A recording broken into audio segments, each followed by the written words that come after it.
ನಮಸ್ಕಾರ ಸ್ನೇಹಿತರೆ, welcome back to our channel. ನಿಮ್ಮೆಲ್ಲರಿಗೂ ನಮ್ಮ ನಿನಿಮೋಲ್ ಚಾನಲ್ಗೆ ಹೃತ್ಪೂರ್ವಕ ಸ್ವಾಗತ. ಇವತ್ತಿನ ವಿಡಿಯೋ ಪ್ರತಿಯೊಬ್ಬ ಅಪ್ಪ ಅಮ್ಮನಿಗೂ ತುಂಬಾ ಯೂಸ್ಫುಲ್ ಆಗಲಿದೆ. ಯಾಕಂದ್ರೆ ಹಲವಾರು ಪೇರೆಂಟ್ಸ್ಗೆ ಇರುವ ದೊಡ್ಡ ಚಿಂತೆ ಏನ್ ಗೊತ್ತಾ, ನನ್ನ ಮಗು ಸರಿಯಾಗಿ ಊಟ ಮಾಡ್ತಿಲ್ಲ, ವೆಯ್ಟ್ ಇನ್ಕ್ರೀಸ್ ಆಗ್ತಿಲ್ಲ, ಪಕ್ಕದ ಮನೆ ಮಗುಗಿಂತ ನನ್ನ ಮಗು ತುಂಬಾ ಸಣ್ಣದಾಗಿದೆ ಅನ್ನೋದೇ ಚಿಂತೆ ಇರುತ್ತೆ. ಮೊದಲೇ ಒಂದು ಇಂಪಾರ್ಟೆಂಟ್ ಪಾಯಿಂಟ್ ಹೇಳಬೇಕು ನಿಮ್ಗೆ. ಏನಂದ್ರೆ ಪ್ರತಿಯೊಂದು ಮಗುವಿನ ಗ್ರೋತ್ ಒಂದೇ ರೀತಿಯಲ್ಲಿ ಇರೋದಿಲ್ಲ.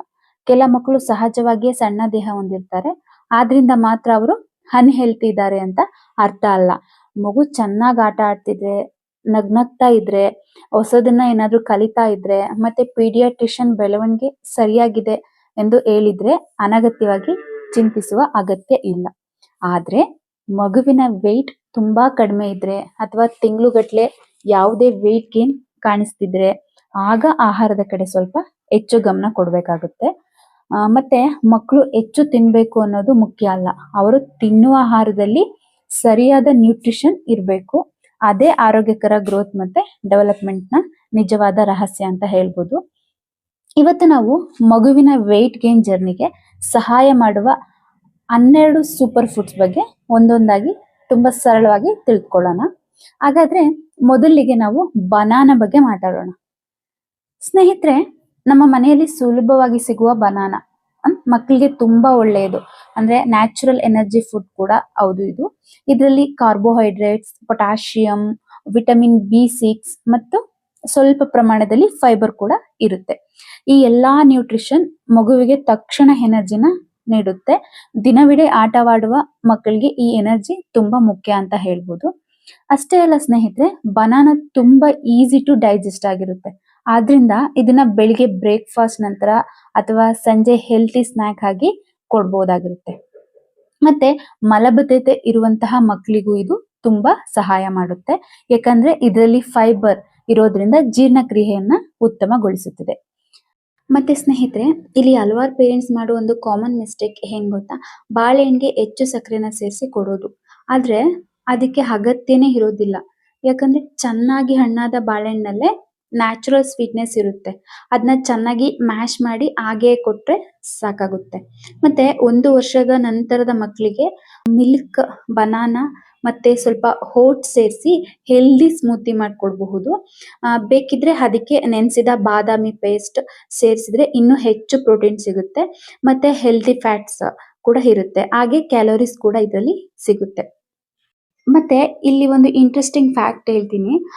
ಹಲ್ವರು ಅಂದ್ರೆ ಕೆಲವರು ಅಂದ್ರೆ ಬನಾನಾ ಕೊಟ್ರೆ ಮಕ್ಕಳಿಗೆ ಕೋಲ್ಡ್ ಆಗುತ್ತೆ ಅಂತ ಹೇಳ್ತಾರೆ. ಆದ್ರೆ ಎಲ್ಲಾ ಮಕ್ಕಳಿಗೂ ಅದು ಅನಿವಾರ್ಯವಾಗಿ ಆಗುತ್ತೆ ಎನ್ನುವುದಕ್ಕೆ ವೈಜ್ಞಾನಿಕವಾಗಿ ಯಾವುದೇ ಸಾಕ್ಷಿ ಇಲ್ಲ. ಸೊ ನಿಮ್ ಮಗುಗೆ ವೈಯಕ್ತಿಕವಾಗಿ ತೊಂದರೆ ಆಗ್ತಿದ್ರೆ ಮಾತ್ರ ವೈದ್ಯರನ್ನ ಸಲಹೆ ಪಡೆಯಿರಿ. ಇನ್ನು ನೆಕ್ಸ್ಟ್ ನಾವು ಅವಕಾಡೋ ಬಗ್ಗೆ ಮಾತಾಡೋಣ. ಅವಕಾಡೋ ಅಂತಂದ್ರೆ ಬೆಣ್ಣೆಹಣ್ಣು ಅಂತ ಹೇಳ್ತೀವಿ, ಅಂದ್ರೆ ಬಟರ್ ಫ್ರೂಟ್ ಅಂತ ಹೇಳ್ತಾರೆ ನೋಡಿ. ಸೊ ಬಹಳ ಜನರಿಗೆ ಅವಕಾಡೋ ದುಬಾರಿ ಹಣ್ಣು ಅಂತ ಅನ್ಸ್ಬೋದು. ಆದ್ರೆ ಇದ್ರಲ್ಲಿ ಇರುವ ಹೆಲ್ತಿ ಫ್ಯಾಟ್ಸ್ ಮಕ್ಕಳ ಬೆಳವಣಿಗೆಗೆ ತುಂಬಾ ಮುಖ್ಯ. ವಿಶೇಷವಾಗಿ ಮಗುವಿನ ಬ್ರೈನ್ ಡೆವಲಪ್ಮೆಂಟ್ ನಡೆಯುವ ಸಮಯದಲ್ಲಿ ಉತ್ತಮ ಕೊಬ್ಬು ಬಹಳ ಅಗತ್ಯ ಇರುತ್ತೆ. ಸೊ ಅವಕಾಡೋದಲ್ಲಿ vitamin E, folate, potassium, fibre ಮತ್ತೆ ಸಾಕಷ್ಟು ಹೆಲ್ತಿ ಕ್ಯಾಲೋರೀಸ್ ಇರುತ್ತೆ. ಇದು ಮಗುವಿಗೆ ಎನರ್ಜಿ ಕೊಡುವುದಷ್ಟೇ ಅಲ್ಲ, ಬ್ರೈನ್ ಸೆಲ್ಸ್ ಬೆಳೆಯಲು ಮತ್ತು ದೇಹದ ಬೆಳವಣಿಗೆಗೆ ಕೂಡ ಸಹಾಯನ ಮಾಡುತ್ತೆ. ಮತ್ತೆ ಇನ್ನೊಂದು ಒಳ್ಳೆಯ ವಿಷಯ ಏನಂದ್ರೆ, ಅವಕಾಡೋ ತುಂಬಾ ಸಾಫ್ಟ್ ಸ್ಟ್ರಕ್ಚರ್ ಹೊಂದಿರೋದ್ರಿಂದ ಚಿಕ್ಕ ಮಕ್ಕಳಿಗೂ ಸುಲಭವಾಗಿ ಇದನ್ನ ತಿನ್ಬೋದಾಗಿರುತ್ತೆ. ಮತ್ತೆ ಇದನ್ನ ಚೆನ್ನಾಗಿ ಮ್ಯಾಶ್ ಮಾಡಿ ಹಾಗೆ ಕೊಡ್ಬೋದು ಅಥವಾ ಮೊಸರಿನ ಜೊತೆ ಮಿಕ್ಸ್ ಮಾಡಬಹುದು. ಇದರಿಂದ ಸ್ವಲ್ಪ ಇಷ್ಟಪಟ್ಟು ತಿಂತಾರೆ ಮಕ್ಕಳು ಎಲ್ಲಾರನ್ನು ಕೂಡ, ಅದಕ್ಕೋಸ್ಕರ. ಮತ್ತೆ 1 ವರ್ಷದ ನಂತರ ಬನಾನಾ ಜೊತೆಗೆ ಸೇರಿಸಿ ಸ್ಮೂತಿ ಮಾಡಿದ್ರೆ ಮಕ್ಕಳು ತುಂಬಾ ಇಷ್ಟಪಟ್ಟು ಕೂಡ ಅದನ್ನ ಕುಡಿತಾರೆ. ಮತ್ತೆ ಅಂಡ್ ನೆಕ್ಸ್ಟ್ ಮಿಲ್ಕ್ ಅಂತಂದ್ರೆ ಎಲ್ಲರಿಗೂ ಗೊತ್ತು, ಹಾಲು. ಸೊ 1 ವರ್ಷದ ನಂತರದ ಮಕ್ಕಳಿಗೆ ಹೋಲ್ ಮಿಲ್ಕ್ ಕೊಡಬಹುದು. ಯಾಕಂದ್ರೆ ಈ ಸಮಯದಲ್ಲಿ ಮಗುವಿನ ದೇಹಕ್ಕೆ ಕ್ಯಾಲ್ಸಿಯಂ, ಪ್ರೋಟೀನ್, ವಿಟಮಿನ್ ಡಿ ಮತ್ತೆ ಹೆಲ್ತಿ ಫ್ಯಾಟ್ ಹೆಚ್ಚು ಅಗತ್ಯ ಇರುತ್ತೆ. ಸೊ ಈ ಪೋಷಕಾಂಶಗಳು ಮಗುವಿನ ಬೋನ್ಸ್ ಮತ್ತು ಟೀತ್ ಗಟ್ಟಿಯಾಗಲು ಸಹಾಯ ಮಾಡುತ್ತೆ. ಜೊತೆಗೆ ಮಸಲ್ಸ್ ಗ್ರೋತ್ಗೂ ಕೂಡ ಇದು ಸಹಕಾರಿ ಆಗುತ್ತೆ. ಆದ್ರೆ ಒಂದು ಇಂಪಾರ್ಟೆಂಟ್ ಟಿಪ್ಸ್ ಏನಂದ್ರೆ, ಹಾಲನ್ನೇ ಸಂಪೂರ್ಣ ಆಹಾರ ಅಂತ ಹೇಳಿ ಪ್ರತಿದಿನ ಅಂದ್ರೆ ಬೆಳಿಗ್ಗೆಯಿಂದ ಸಂಜೆ ತನಕ ಮಿಲ್ಕ್ ಮಾತ್ರ ಕೊಡ್ಬೇಡಿ. ಹಾಗೆ ಮಾಡಿದ್ರೆ ಮಗು ಬೇರೆ ಸಾಲಿಡ್ ಫುಡ್ ನ ತಿನ್ನೋದನ್ನ ಕಡಿಮೆ ಮಾಡ್ಬೋದು. ಆದ್ದರಿಂದ ಬ್ಯಾಲೆನ್ಸ್ಡ್ ಡಯಟ್ ತುಂಬಾ ಮುಖ್ಯ ಅಂತ ಹೇಳ್ಬೋದು. ಮತ್ತೆ ಇನ್ನೊಂದು ವಿಷಯ, 2 ವರ್ಷದೊಳಗಿನ ಮಕ್ಕಳಿಗೆ ವೈದ್ಯರು ಬೇರೆ ಸಲಹೆ ನೀಡಿದ್ರೆ ಸಾಮಾನ್ಯವಾಗಿ ಲೋ ಫ್ಯಾಟ್ ಮಿಲ್ಕ್ ಬದಲಿಗೆ ಹೋಲ್ ಮಿಲ್ಕ್ ಕೊಡಲು ಸಲಹೆ ನೀಡ್ತಾರೆ. ಸೊ ಯಾಕೆಂದ್ರೆ ಈ ವಯಸ್ಸಿನಲ್ಲಿ ಮಗುವಿಗೆ ಮೆದುಳು ಮತ್ತು ದೇಹದ ಬೆಳವಣಿಗೆಗೆ ಕೊಬ್ಬು ಅಗತ್ಯವಾಗಿರುತ್ತೆ. ಸೊ ಅದ್ರ ಪ್ರಕಾರ ನೀವು ಮಿಲ್ಕ್ ಅನ್ನ ಕೊಟ್ರೆ ಸಾಕಾಗುತ್ತೆ. ಈಗ ಪೀನಟ್ ಬಟರ್ ಬಗ್ಗೆ ಮಾತಾಡೋಣ. ಸೊ ಪೀನಟ್ ಬಟರ್ ಎಲ್ಲರಿಗೂ ಗೊತ್ತು, ನಮ್ಮ ಬಡವರ ಬಾದಾಮಿ ಅಂದ್ರೆ ಕಡಲೆಕಾಯಿ, ಆಯ್ತಾ. 1 ವರ್ಷದ ನಂತರ ಮಕ್ಕಳಿಗೆ ಪೀನಟ್ ಬಟರ್ ಕೊಡ್ಬೋದು, ಆದ್ರೆ ಮೊದಲ ಬಾರಿ ತುಂಬಾ ಸ್ವಲ್ಪ ಪ್ರಮಾಣದಲ್ಲಿ ನೀಡಬೇಕಾಗುತ್ತೆ. ಮಗುವಿಗೆ ಪೀನಟ್ ಅಲರ್ಜಿ ಇದೆಯೇ ಎಂದು ಗಮನಿಸಿ ನೀವು ಕೊಡ್ಬೇಕಾಗುತ್ತೆ. ಸ್ಟಾರ್ಟಿಂಗ್ ಸ್ವಲ್ಪ ಕೊಟ್ಟು ನೋಡಿ, ಇನ್ ಕೇಸ್ ಅವಳಿಗೆ ಏನು ಅಲರ್ಜಿ ಆಗಿಲ್ಲ, ಏನು ಇಲ್ಲ ಅಂತಂದ್ರೆ ಕಂಟಿನ್ಯೂ ಮಾಡ್ಬೋದಾಗುತ್ತೆ. ನೆಕ್ಸ್ಟ್, ಪೀನಟ್ ಬಟರ್ ನಲ್ಲಿ ಉತ್ತಮ ಗುಣಮಟ್ಟದ ಪ್ರೋಟೀನ್, ಹೆಲ್ತಿ ಫ್ಯಾಟ್ಸ್ ಮತ್ತು ಸಾಕಷ್ಟು ಕ್ಯಾಲೋರೀಸ್ ಕೂಡ ಇರುತ್ತೆ. ಇವು ಮಗುವಿನ ಮಸಲ್ಸ್ ಗ್ರೋತ್ ಮತ್ತೆ ಹೆಲ್ತಿ ವೇಟ್ ಗೇನ್ಗೆ ಸಹಾಯ ಮಾಡುತ್ತೆ. ಆದ್ರಿಂದ ಇದನ್ನ ಸ್ವಲ್ಪ ಪ್ರಮಾಣದಲ್ಲಿ ಕೊಟ್ರೆ ಡೈಲಿ ಬೆನಿಫಿಟ್ ಸಿಗುತ್ತೆ. ಮತ್ತೆ ಮಾರುಕಟ್ಟೆಯಲ್ಲಿ ಪೀನಟ್ ಬಟರ್ ತೆಗೆದುಕೊಳ್ಳುವಾಗ ಆಡೆಡ್ ಶುಗರ್ ಮತ್ತು ಹೆಚ್ಚು ಸಾಲ್ಟ್ ಇಲ್ಲದ ನ್ಯಾಚುರಲ್ ಪೀನಟ್ ಬಟರ್ನ ಆಯ್ಕೆ ಮಾಡೋದು ತುಂಬಾ ಉತ್ತಮ ಅಂತ ಹೇಳ್ತೀನಿ. ಮತ್ತೆ ಇದನ್ನ ಬ್ರೆಡ್ ಮೇಲೆ ತೆಳುವಾಗಿ ಹಚ್ಕೊಡ್ಬೋದು ಅಥವಾ ಚಪಾತಿ ಜೊತೆ ಕೊಡ್ಬೋದು. ಆರ್ ಆಪಲ್ ಸ್ಲೈಸ್ ಅಥವಾ ಬನಾನಾ ಸ್ಲೈಸ್ ಜೊತೆಯಲ್ಲೂ ಕೂಡ ಇದನ್ನ ಸ್ವಲ್ಪ ಹಚ್ಚಿ ಕೊಡ್ಬೋದು. ಮತ್ತೆ ನೆಕ್ಸ್ಟ್, ಓಟ್ಸ್. ಸ್ನೇಹಿತರೆ, ಇತ್ತೀಚಿನ ದಿನಗಳಲ್ಲಿ ಬಹಳಷ್ಟು ಪೇರೆಂಟ್ಸ್ ತಮ್ಮ ಮಕ್ಕಳಿಗೆ ಓಟ್ಸ್ ಕೊಡಲು ಶುರು ಮಾಡ್ತಾರೆ. ಆದ್ರೆ ಹಲವರಿಗೆ ಒಂದು ಪ್ರಶ್ನೆ ಏನಂದ್ರೆ, ಓಟ್ಸ್ ನಿಜವಾಗ್ಲೂ ಕೂಡ ಮಕ್ಕಳ ತೂಕನ ಹೆಚ್ಚಿಸುತ್ತಾ ಅಂತ ಹೇಳಿ. ಸೊ ನನ್ನ ಉತ್ತರ ಏನಂದ್ರೆ ಹೌದು. ಆದ್ರೆ ಒಂದು ವಿಷಯ ಅರ್ಥ ಮಾಡ್ಕೊಳ್ಳಿ, ಓಟ್ಸ್ ಅಂದ್ರೆ ಕೇವಲ ವೆಯ್ಟ್ ಗೇನ್ ಫುಡ್ ಅಲ್ಲ, ಇದು ಒಂದು ಕಂಪ್ಲೀಟ್ ನ್ಯೂಟ್ರಿಷನ್ ಫುಡ್. ಅಂದರೆ ಮಗುವಿಗೆ ಬೇಕಾಗಿರುವ ಕಾರ್ಬೋಹೈಡ್ರೇಟ್ಸ್, ಫೈಬರ್, ಐರನ್, ಮ್ಯಾಗ್ನೀಷಿಯಂ ಮತ್ತೆ ಸ್ವಲ್ಪ ಪ್ರಮಾಣದ ಪ್ರೋಟೀನ್ ಕೂಡ ಇದರಲ್ಲಿ ಇರುತ್ತೆ. ಈ ಎಲ್ಲಾ ನ್ಯೂಟ್ರಿಯೆಂಟ್ಸ್ ಮಗುವಿನ ದೇಹಕ್ಕೆ ನಿಧಾನವಾಗಿ ಎನರ್ಜಿ ಬಿಡುಗಡೆನ ಮಾಡುತ್ತೆ. ಅದಕ್ಕೆ ಓಟ್ಸ್ ತಿಂದ ಮಕ್ಕಳು ಬೇಗ ಹಸುವಾಗೋದಿಲ್ಲ, ಹೊಟ್ಟೆ ಹೆಚ್ಚು ಸಮಯ ತುಂಬಿದಂತಹ ಅನುಭವ ಕೂಡ ಆಗಿರುತ್ತೆ. ಮತ್ತೆ ಇಲ್ಲಿ ಒಂದು ಇಂಟ್ರೆಸ್ಟಿಂಗ್ ಫ್ಯಾಕ್ಟ್ ಹೇಳ್ತೀನಿ. ಹಲವಾರು ಪೇರೆಂಟ್ಸ್ ಓಟ್ಸ್ ಅನ್ನ ನೀರಿನಲ್ಲಿ ಮಾತ್ರ ಬೇಯಿಸಿ ಕೊಡ್ತಾರೆ.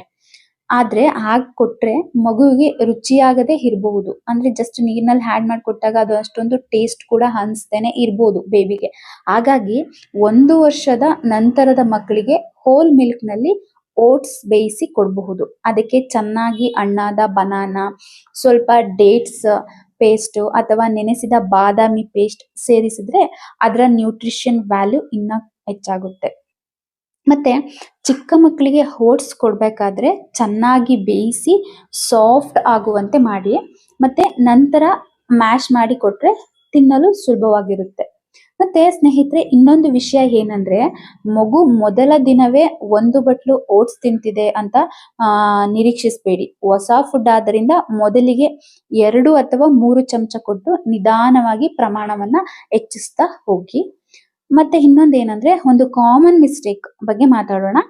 ಕೆಲವರು ಇನ್ಸ್ಟಂಟ್ ಓಟ್ಸ್ ತೆಗೆದುಕೊಂಡು ಅದಕ್ಕೆ ಶುಗರ್ ಸೇರಿಸಿ ಮಕ್ಕಳಿಗೆ ಕೊಡ್ತಾರೆ. ಆದ್ರೆ ಸಾಧ್ಯವಾದ್ರೆ ಪ್ಲೇನ್ ಓಟ್ಸ್ ಆಯ್ಕೆ ಮಾಡಿ. ಹಣ್ಣಿನ ನ್ಯಾಚುರಲ್ ಸ್ವೀಟ್ನೆಸ್ ಸಾಕು, ಯಾಕಂದ್ರೆ ಹೆಚ್ಚು ಸಕ್ಕರೆ ಹಾಕುವ ಅಗತ್ಯ ಇರೋದಿಲ್ಲ. ಮತ್ತೆ ಇನ್ನೊಂದು ಪ್ರಶ್ನೆ ಬಹಳ ಜನ ಕೇಳ್ತಾರೆ, ಓಟ್ಸ್ ಪ್ರತಿದಿನ ಕೊಡಬಹುದಾ? ಖಂಡಿತ ಕೊಡಬಹುದು. ಆದ್ರೆ ಪ್ರತಿದಿನ ಒಂದೇ ಫುಡ್ ಕೊಡದೆ ಒಂದು ದಿನ ಓಟ್ಸ್ ಕೊಟ್ಟು ಇನ್ನೊಂದು ದಿನ ರಾಗಿ, ಮತ್ತೊಂದು ದಿನ ರೈಸ್ ಜೊತೆ ಗಂಜಿ ಏನಾದ್ರೂ ಮಾಡಿ ಕೊಡಿ. ಹೀಗೆ ಬದಲಾಯಿಸ್ತಾ ಕೊಟ್ರೆ ಮಗುವಿಗೆ ಬೇರೆ ಬೇರೆ ನ್ಯೂಟ್ರಿಯೆಂಟ್ಸ್ ಕೂಡ ಸಿಗುತ್ತೆ. Next, sweet potato. ಸ್ನೇಹಿತರೆ, ಸ್ವೀಟ್ ಪಟಾಟೋ ಅಂದ್ರೆ ಸಿಹಿ ಗೆಣಸು. ಮಕ್ಕಳಿಗೆ ದೇವ್ರು ಕೊಟ್ಟಂತ ಹೆಲ್ತಿ ಸೂಪರ್ ಫುಡ್ ಅಂತಾನೆ ಹೇಳ್ಬೋದು. ಬಹಳ ಜನ ಇದನ್ನ ಸಾಮಾನ್ಯ ಗೆಣಸು ಅಂತ ಅನ್ಕೊಂಡು ಕಡೆಗಣಿಸ್ತಾರೆ. ಆದ್ರೆ ಇದರಲ್ಲಿ ಇರುವಂತಹ vitamin A, vitamin C, fibre, potassium ಮತ್ತೆ ಕಾಂಪ್ಲೆಕ್ಸ್ ಕಾರ್ಬೋಹೈಡ್ರೇಟ್ಸ್ ಮಗುವಿನ ಬೆಳವಣಿಗೆಗೆ ತುಂಬಾ ಉಪಯುಕ್ತ ಅಂತಾನೆ ಹೇಳ್ಬೋದು. ವಿಶೇಷವಾಗಿ ವಿಟಮಿನ್ ಎ ಮಗುವಿನ ಕಣ್ಣಿನ ಆರೋಗ್ಯ ಮತ್ತೆ ಚರ್ಮ ಮತ್ತು ಇಮ್ಯುನಿಟಿನ ಹೆಚ್ಚಿಸಲು ಪ್ರಮುಖ ಪಾತ್ರನ ವಹಿಸುತ್ತೆ. ಇನ್ನೊಂದು ಒಳ್ಳೆ ವಿಷಯ ಏನಂದ್ರೆ, ಸ್ವೀಟ್ ಪೊಟಾಟೋದಲ್ಲಿರುವ ಕಾಂಪ್ಲೆಕ್ಸ್ ಕಾರ್ಬೋಹೈಡ್ರೇಟ್ಸ್ ದೇಹಕ್ಕೆ ನಿಧಾನವಾಗಿ ಎನರ್ಜಿನ ಕೊಡುತ್ತೆ. ಇದರಿಂದ ಮಗು ಹೆಚ್ಚು ಹೊತ್ತು ಚುರುಕಾಗಿರಲು ಮತ್ತೆ ಆಟವಾಡಲು ಸಹಾಯವನ್ನ ಮಾಡುತ್ತೆ. ಮತ್ತೆ ಈ ಸ್ವೀಟ್ ಪೊಟೊಟೊಯಿಂದ ಚಿಕ್ಕ ಮಕ್ಕಳಿಗೆ ಇದನ್ನ ಕೊಡುವ ಬೆಸ್ಟ್ ಮೆಥಡ್ ಏನಂತಂದ್ರೆ, ಮೊದಲು ಚೆನ್ನಾಗಿ ಬೇಯಿಸ್ಬೇಕು. ಅದ ನಂತರ ಅದರ ಸಿಪ್ಪೆ ಎಲ್ಲಾನು ನೀಟಾಗಿ ತೆಗೆದು ಮ್ಯಾಶ್ ಮಾಡಿ ಅದಕ್ಕೆ ಅರ್ಧ ಚಮಚ ಘೀ ಅಂದ್ರೆ ತುಪ್ಪನ ಸ್ವಲ್ಪ ಸೇರಿಸಿ ಕ್ಯಾಲರೀಸ್ ಕೂಡ ಹೆಚ್ಚಾಗುತ್ತೆ. ಸೊ ಈ ತರ ಕೊಡೋದ್ರಿಂದ ಸ್ವಲ್ಪ ಇಷ್ಟಪಟ್ಟು ಕೂಡ ಮಕ್ಕಳು ತಿಂತಾರೆ. ಮತ್ತೆ 1 ವರ್ಷದ ನಂತರ ಸ್ವಲ್ಪ ಪನ್ನೀರ್ ತುರಿದು ಅಥವಾ ದಾಲ್ ಜೊತೆ ಸೇರಿಸಿ ಕೂಡ ಕೊಡಬಹುದು. ಹೀಗೆ ಮಾಡಿದ್ರೆ ಪ್ರೋಟೀನ್ ಮತ್ತು ಹೆಲ್ತಿ ಕಾರ್ಬೋಹೈಡ್ರೇಟ್ಸ್ ಎರಡು ಕೂಡ ಒಂದೇ ಊಟದಲ್ಲಿ ಸಿಗುತ್ತೆ. ಮತ್ತೆ ಇನ್ನೊಂದು ಇಂಪಾರ್ಟೆಂಟ್ ಟಿಪ್ಸ್ ಹೇಳಬೇಕು. ಹಲವಾರು ಪೇರೆಂಟ್ಸ್ ಮಕ್ಕಳಿಗೆ ಫ್ರೆಂಚ್ ಫ್ರೈಸ್ ಕೊಡ್ತಾರೆ ಸಾಕು, ಅದು ಕೂಡ ಆಲೂಗೆಡ್ಡೆ ಅಂತ ಅನ್ಕೊಳ್ತಾರೆ. ಆದ್ರೆ ಎಣ್ಣೆಯಲ್ಲಿ ಹೆಚ್ಚು ಕರಿದ ಜಂಕ್ ಫುಡ್ ಮತ್ತೆ ಮನೆಯಲ್ಲೇ ಬೇಯಿಸಿದ ಸ್ವೀಟ್ ಪೊಟೊಟೊ ಎರಡಕ್ಕೂ ತುಂಬಾ ವ್ಯತ್ಯಾಸ ಇದೆ. ಮನೆಯಲ್ಲಿ ಬೇಯಿಸಿದ ಕೊಡುವ ಸ್ವೀಟ್ ಪೊಟೊಟೊ ಮಗುವಿನ ಆರೋಗ್ಯಕ್ಕೆ ತುಂಬಾ ಒಳ್ಳೆಯದು. ಆದ್ರೆ ಹೆಚ್ಚು ಆಯಿಲ್ ನಲ್ಲಿ ಕರಿದ ಆಹಾರವನ್ನ ಅಭ್ಯಾಸ ಮಾಡಿಸ್ಬೇಡಿ ಅಂತ ಹೇಳ್ತೀನಿ. ಯಾಕಂದ್ರೆ ಇನ್ನೊಂದು ವಿಷಯ ಏನಂದ್ರೆ, ಮಗುವಿಗೆ ಯಾವುದೇ ಹೊಸ ಫುಡ್ ನ ಕೊಟ್ಟ ನಂತರ 2 ಅಥವಾ 3 ದಿನ ಗಮನಿಸಿ. ಯಾವುದಾದರೂ ಅಲರ್ಜಿ, ಹೊಟ್ಟೆ ಉಬ್ಬರ ಅಥವಾ ಬೇರೆ ತೊಂದರೆ ಕಾಣಿಸಿದ್ರೆ ತಕ್ಷಣ ಪೀಡಿಯಾಟ್ರಿಷಿಯನ್ ಸಲಹೆ ಪಡಿ. Next rice. ಸ್ನೇಹಿತರೆ, ನಮ್ಮ ಕರ್ನಾಟಕದ ಪ್ರತಿಯೊಂದು ಮನೆಯಲ್ಲೂ ಸಿಗುವ ರೈಸ್ ಮಕ್ಕಳ ಬೆಳವಣಿಗೆ ಅತ್ಯುತ್ತಮ ಆಹಾರಗಳಲ್ಲಿ ಒಂದು ಅಂತಾನೆ ಹೇಳ್ಬೋದು. ತುಂಬಾ ಜನ ಅಕ್ಕಿ ತಿಂದ್ರೆ ಪೌಷ್ಟಿಕಾಂಶ ಕಡಿಮೆ ಅಂತ ಅಂದ್ಕೊಳ್ತಾರೆ. ಆದ್ರೆ ಅದು ಸಂಪೂರ್ಣ ಸತ್ಯ ಅಲ್ಲ. ಅಕ್ಕಿ ಮಗುವಿನ ದೇಹಕ್ಕೆ ಬೇಕಾಗಿರುವ ಕಾರ್ಬೋಹೈಡ್ರೇಟ್ಸ್ ಅತ್ಯುತ್ತಮ ಮೂಲ. ಈ ಕಾರ್ಬೋಹೈಡ್ರೇಟ್ಸ್ ಮಗುವಿನ ದೇಹಕ್ಕೆ ದಿನವಿಡೀ ಎನರ್ಜಿ ಒದಗಿಸುತ್ತೆ. ಮತ್ತೆ ಒಂದು ಮಗು ಬೆಳೆಯುವಂತಹ ಸಮಯದಲ್ಲಿ ಆಟವಾಡ್ತಿರುತ್ತೆ, ಓಡಾಡುತ್ತೆ, ಹೊಸ ಹೊಸ ವಿಷಯಗಳನ್ನ ಕಲಿತಾ ಇರುತ್ತೆ. ಇವೆಲ್ಲದಕ್ಕೂ ಕೂಡ ದೇಹಕ್ಕೆ ಸಾಕಷ್ಟು ಕ್ಯಾಲರೀಸ್ ಬೇಕಾಗುತ್ತೆ. ಆ ಕ್ಯಾಲರೀಸ್ ನೀಡುವಲ್ಲಿ ರೈಸ್ ಒಂದು ದೊಡ್ಡ ಪಾತ್ರ ವಹಿಸಿದೆ ಅಂತಾನೆ ಹೇಳ್ಬೋದು. ಮತ್ತೆ ಅಕ್ಕಿಯನ್ನ ಮಾತ್ರ ಕೊಟ್ಟರೆ ಸಾಕಾಗೋದಿಲ್ಲ. ಅಕ್ಕಿಯ ಜೊತೆ ದಾಲ್, ಸ್ವಲ್ಪ ಘೀ ಮತ್ತೆ ತರಕಾರಿ ಸೇರಿಸಿದ್ರೆ ಅದು ಒಂದು ಬ್ಯಾಲೆನ್ಸ್ಡ್ ಮೀಲ್ ಆಗುತ್ತೆ. ಆಗ ಮಗುವಿಗೆ carbohydrates, protein, healthy fat, vitamins ಮತ್ತೆ ಮಿನರಲ್ಸ್ ಎಲ್ಲವೂ ಕೂಡ ಒಂದೇ ಊಟದಲ್ಲಿ ಸಿಗುತ್ತೆ. ಮತ್ತೆ ಸ್ನೇಹಿತರೆ, ಚಿಕ್ಕ ಮಕ್ಕಳಿಗೆ ಅಕ್ಕಿಯನ್ನ ಚೆನ್ನಾಗಿ ಬೇಯಿಸಿ ಬೇಳೆಯ ಜೊತೆ ಮ್ಯಾಶ್ ಮಾಡಿ ಕೊಡುವುದು ಉತ್ತಮ ಅಂತ ಹೇಳ್ಬೋದು. ಅದಕ್ಕೆ ಸ್ವಲ್ಪ ತುಪ್ಪ ಸೇರಿಸಿದ್ರೆ ರುಚಿಯೂ ಕೂಡ ಇನ್ನ ಹೆಚ್ಚಾಗುತ್ತೆ, ಕ್ಯಾಲರೀಸ್ ಕೂಡ ಹೆಚ್ಚಾಗುತ್ತೆ. ಇನ್ ಕೇಸ್ ಈಗ 1 ವರ್ಷದ ನಂತರ ಮಕ್ಕಳಿಗೆ ರೈಸ್ ಯಾವ ತರ ಅಂತಂದ್ರೆ, ಕರ್ಡ್ ರೈಸ್, ವೆಜಿಟೇಬಲ್ ಕಿಚಡಿ, ದಾಲ್ ರೈಸ್ ಅಥವಾ ಪನ್ನೀರ್ ರೈಸ್ ಕೂಡ ಮಾಡಿ ಕೊಡ್ಬೋದು. ಇದರಿಂದ ಮಗು ಒಂದೇ ರೀತಿಯ ರುಚಿಯಿಂದ ಬೇಸರ ಪಡೋದಿಲ್ಲ. Next egg. ಸ್ನೇಹಿತರೆ, ಮಕ್ಕಳ ಬೆಳವಣಿಗೆ ವಿಷಯ ಬಂದಾಗ ಎಗ್ ಅನ್ನ ಹಲವರು ನೇಚರ್ ಪರ್ಫೆಕ್ಟ್ ಫುಡ್ ಅಂತ ಕರೀತಾರೆ. ಯಾಕಂದ್ರೆ ಒಂದು ಸಣ್ಣ ಮೊಟ್ಟೆ ಒಳಗೆ ಮಗುವಿನ ದೇಹಕ್ಕೆ ಬೇಕಾಗಿರುವ ಹಲವಾರು ಪ್ರಮುಖ ಪೋಷಕಾಂಶಗಳು ಇದರಲ್ಲಿ ಇರುತ್ತೆ.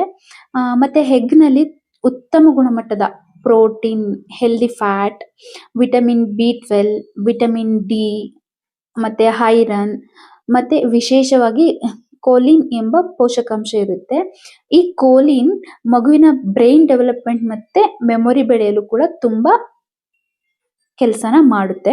ಮತ್ತೆ ಮಗು ಏನಾದ್ರೂ ಹೊಸ ಹೊಸ ವಿಷಯಗಳನ್ನ ಕಲಿಯುವ ಸಮಯದಲ್ಲಿ ಮೆದುಳಿನ ಬೆಳವಣಿಗೆ ವೇಗವಾಗಿ ನಡೆಯುತ್ತೆ. ಆದ್ದರಿಂದ ವೈದ್ಯರ ಸಲಹೆಯಂತೆ ಸೂಕ್ತ ವಯಸ್ಸಿನಲ್ಲಿ ಎಗ್ ಅನ್ನ ಪರಿಚಯಿಸುವುದು ಒಳ್ಳೆಯದು. ಮತ್ತೆ ಬಹುತೇಕ ಮಕ್ಕಳಿಗೆ 8 ತಿಂಗಳ ನಂತರ ಚೆನ್ನಾಗಿ ಬೇಯಿಸಿದ ಮೊಟ್ಟೆಯನ್ನ ನಿಧಾನವಾಗಿ ಪರಿಚಯಿಸಬಹುದು. ಆದ್ರೆ ನಿಮ್ಮ ಮಗುವಿಗೆ ಆರೋಗ್ಯದ ಸ್ಥಿತಿಗೆ ಅನುಗುಣವಾಗಿ ಪೀಡಿಯಾಟ್ರಿಷಿಯನ್ ಸಲಹೆ ಪಡೆದು ಕೊಡೋದು ಉತ್ತಮ. ಮತ್ತೆ ಮೊದಲನೇ ಬಾರಿ 1 ಅಥವಾ 2 ಚಮಚ ಮಾತ್ರ ಕೊಡಿ. ಯಾವುದೇ ಅಲರ್ಜಿ ಲಕ್ಷಣಗಳು ಆದ್ರೆ, ಚರ್ಮದ ಮೇಲೆ ಗುಳ್ಳೆಗಳೇನಾದ್ರೂ ಬಂದ್ರೆ, ಉಸಿರಾಟದ ತೊಂದರೆ ಅಥವಾ ವಾಂತಿ ಕಂಡು ಬಂದ್ರೆ ತಕ್ಷಣ ವೈದ್ಯರನ್ನ ಸಂಪರ್ಕಿಸಿ.